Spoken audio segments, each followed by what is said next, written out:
lagi dengan Toro Mete Channel.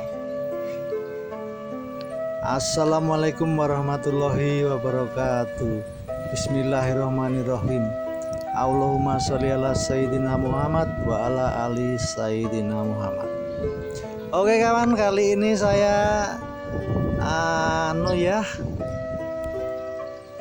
posisi ada di masih seputar yang kemarin ya, yaitu napak tilas di sejarah Kerajaan Mataram, hubungan antara Raja Mataram dan Ratu Pantai Selatan.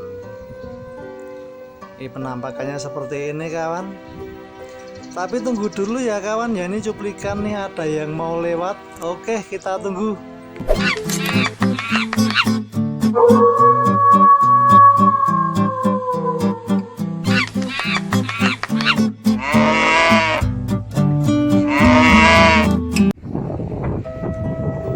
Oke, untuk kawan-kawan yang hadir di channel saya ini, saya doakan semoga selalu dalam lindungan Allah Subhanahu wa Ta'ala, Tuhan yang Maha Kuasa. Amin, Allahumma amin.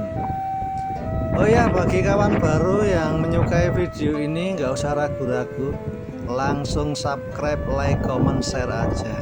Nggak usah ragu-ragu, nanti saya simpen di playlist.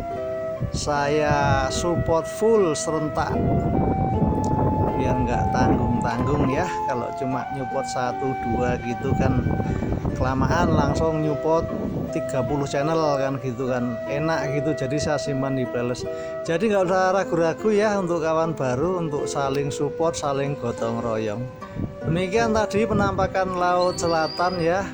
Ini saya menuju ke arah batu batu sakral atau batu yang bernostalgia, yang dimana batu itu dikelilingi oleh pagar yang dinamakan dengan cempuri. Cempuri ya merupakan jejak sejarah pendiri Kesultanan Mataram, yaitu Panembahan Senopati. Sebagai masyarakat meyakini cempuri adalah lokasi pertemuan Panembahan Senopati dengan makhluk goib atau makhluk halus yang dianggap menguasai pantai selatan, yaitu Nyi Roro Kidul. Demikian saya lanjutkan perjalanan ya kawan ya. Kalau nggak saya terangkan, cuma gambar berjalan atau cuma video kayak gini, kawan-kawan pemirsa dan khalayak umum nggak tahu ini tempat apa kan, nggak ada edukasinya. Jadi saya kasih penjelasan atau edukasi bahwa tempat ini adalah akan saya terangkan di berikutnya ya. Kalau nggak saya terangkan nanti malah bingung, cuma video gambar muter-muter aja nggak ada artinya. Oke kawan, langsung aja kita lanjut ya. Ya, di kawasan inilah letak batu nostalgia, atau namanya batu apa itu, lupa aku. maaf pakai lupa segala ini, pakai acara lupa.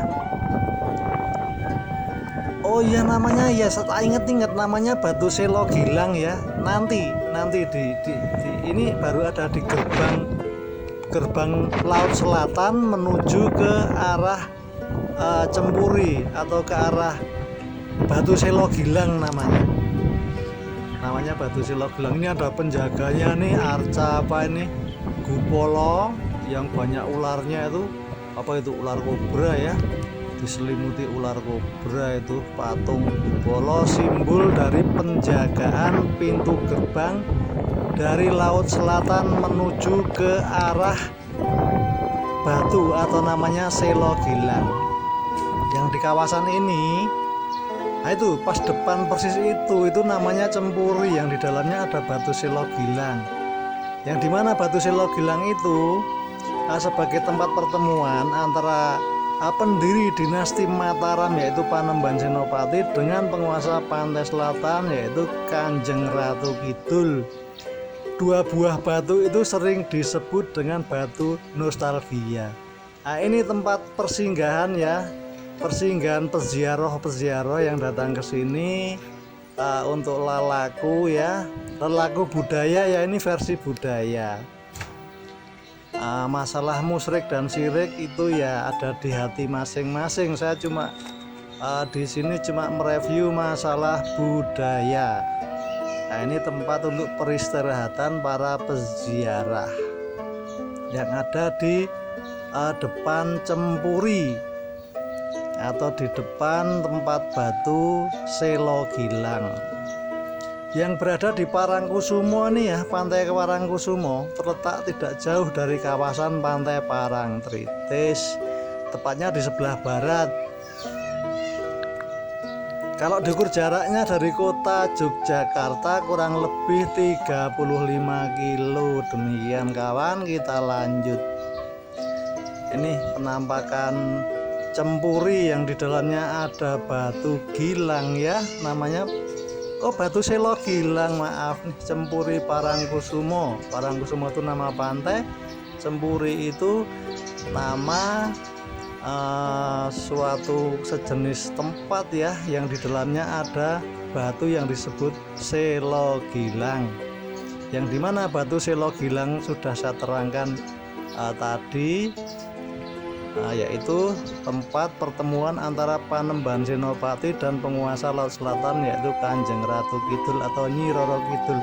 Oke kawan, saya akan mengelilingi Cempuri ya, mengelilingi pagar tembok batu Selo Gilang ini, yang di dalamnya ada batu Selo Gilang nih. Di pagar tembok ini ya saya kelilingi sambil ngecapra alias menerangkan ya. Jangan bosan-bosan mendengarkan suara saya yang pas-pasan ini. Nah, demikian. Ini masih di kawasan Parangkusumo ya, lebih banyak dikenal sebagai tempat tujuan peziarah terutama di bulan Suro. Sedangkan pada hari-hari biasa kawasan ini ramai pengunjung juga, tapi di malam Selasa Kliwon dan Jumat Kliwon ramainya. Di sekitar kawasan itu ya banyak orang yang menjual kemenyan, menjual bunga untuk sesajen. Selain di Pantai Parangkusumo, ada lagi tempat yang dikenal sakral, banyak didatangi peziarah ya. Ya tempatnya ini. Tempatnya Cempuri ini, Cempuri Parangkusumo. Tempat ini yang bermitos ya, dipercaya sebagai tempat pertemuan antara Danang Sutawijaya atau Panembahan Senopati, tempat pertemuan ya dengan penguasa pantai selatan yaitu Nyi Roro Kidul. Itu ada bunga di situ. Ya ini namanya budaya ya seperti ini ya, yang harus dilestarikan. Ini luas bangunannya kurang lebih 80 meter persegi ya, dikelilingi tembok. Terdapat dua buah batu hitam besar itu di dalamnya, itu batu Selo Gilang itu. Itu batunya itu. Itu dulu tempat duduk ya. Itu tempat pertemuan Panembahan Senopati saat bertapa dengan Kanjeng Ratu Kidul. Oke kawan, itu penampakan batu Selo Gilang ya, yang sebelah selatan yang kecil itu tempat duduk Ratu Kidul, dan yang utara yang gede itu tempat duduk Panembahan Senopati dengan Kanjeng Ratu Kidul ya. Demikian ceritanya. Dan dalam pertemuan itu Panembahan Senopati itu juga tempat pertapaan ya. Batu itu juga tempat pertapaan dan tempat pertemuan dengan Kanjeng Ratu Kidul, yang kemudian terjadi kontrak perkawinan politik antara keduanya kawan. Ceritanya seperti itu ya, cerita turun temurun dari nenek moyang, dan cerita itu nggak pernah berubah. Dulu batu itu terletak di tengah laut ya, tapi karena karena perubahan cuaca, perubahan alam ya, jadi batu itu terus ratusan tahun lama-lama batu itu bisa berada di pinggir pantai, padahal dulu di tengah laut. Oke kawan, kita lanjut nih, saya lanjut ke pintu utama utara ya, pintu utama bagian utara.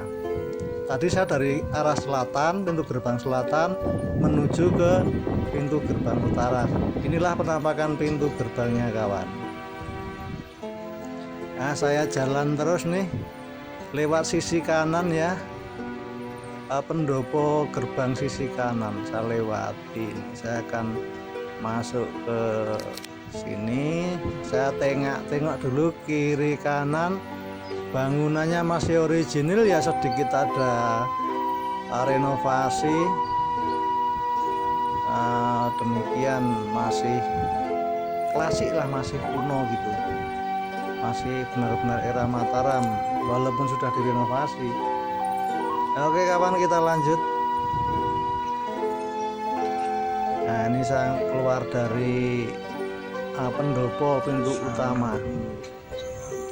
Nah, ada juga penjaganya, ini yang jaga ya arca apa itu namanya, arca Gupolo. arca Gupolo ya, itu sebelah ini nih arca Gupolo. Simbol apa saya juga kurang tahu, yang jelas Assalamualaikum. Waalaikumsalam Mbah. Putu panjenengan sowan wonten mriki badhe ningali kawontenan Laut Kidul. Mbok menawi non lentak-lentu sedaya lepat kula saged dipun paringi pangapura. Wassalamualaikum. Waalaikumsalam.